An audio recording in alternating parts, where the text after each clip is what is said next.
Hey, what's going on YouTube? Welcome to another Q&A video. I haven't done one of these for a very long time now, so I figured it's about time.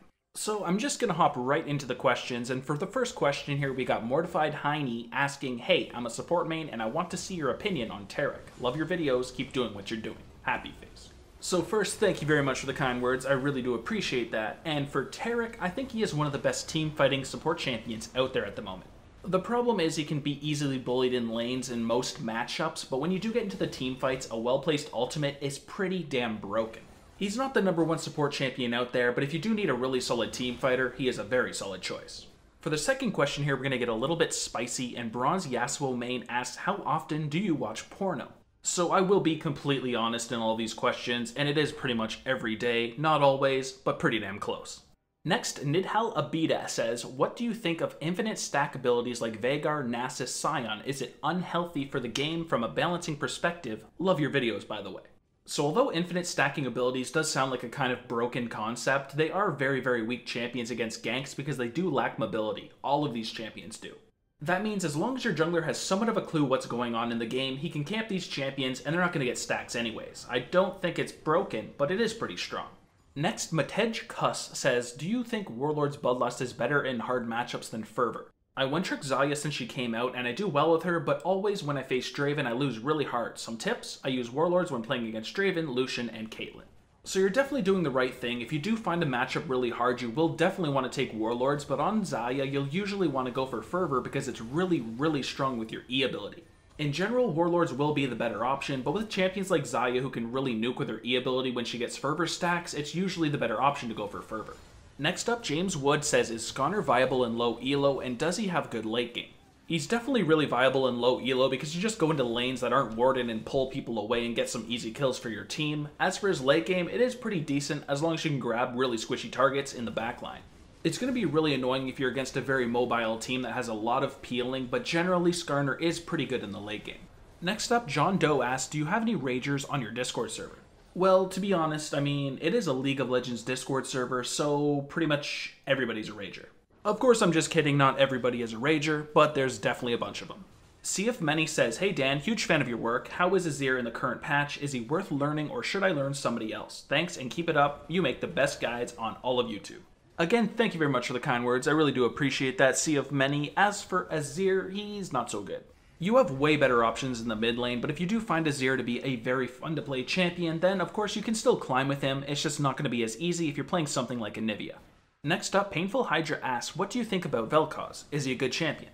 So Vel'Koz is a pretty decent champion. He's definitely not top tier or anything, but he does have his place in League of Legends. If you need a mid laner or a support champion that has a ton of poke and deals a bunch of damage but is very immobile, then Vel'Koz is pretty much the champion for you. Like I said, however, he is very immobile, so positioning is very important, but he can dish out a ton of damage. Zarufu Doraguneru, I hope that was somewhat close, says, I'm a Zed main and would like to know what do I do if I hit the late game. I can't really do much with Zed due to the fact that if Zed gets CC very hard or stun, he's dead point on. So yeah, I know what you're saying. You're talking about Zed in the late game. If you go in, you're probably just going to get CC'd and die. The important thing on Zed is to pick the perfect opportunity to go into the enemy team.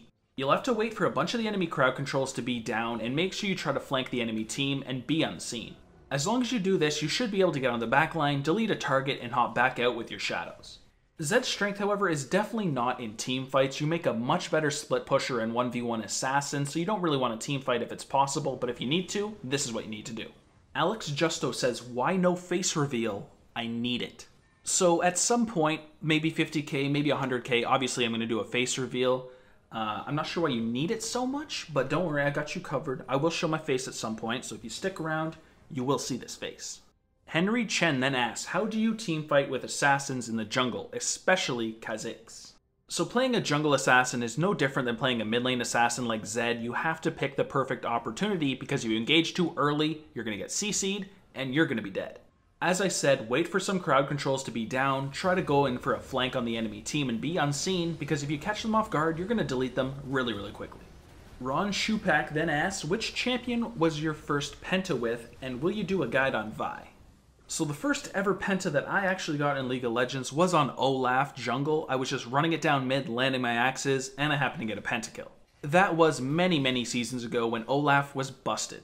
As for a guide on Vi, I have obviously done one on Vi before, but I will do an updated one on Vi sometime soon. I just have a couple other champions that I need to work on first. So next, Hindset then says, I know it's not a question, but I want to say I love you, Senpai. Stay strong, and may the God Fist Lee Sin kick you to Challenger Rank 1. XD. So thank you very much for the kind words, my dude. I do appreciate that. As for getting kicked into Challenger Rank 1, I mean, we can hope so, but yeah, I don't think so. Maybe one day. Nachos Tacos then says, if you could sleep with a male champion in League of Legends, who would it be? I can take nobody for an answer. I'm not gonna bitch out and give you no answer. It would be Brand. It would be hot.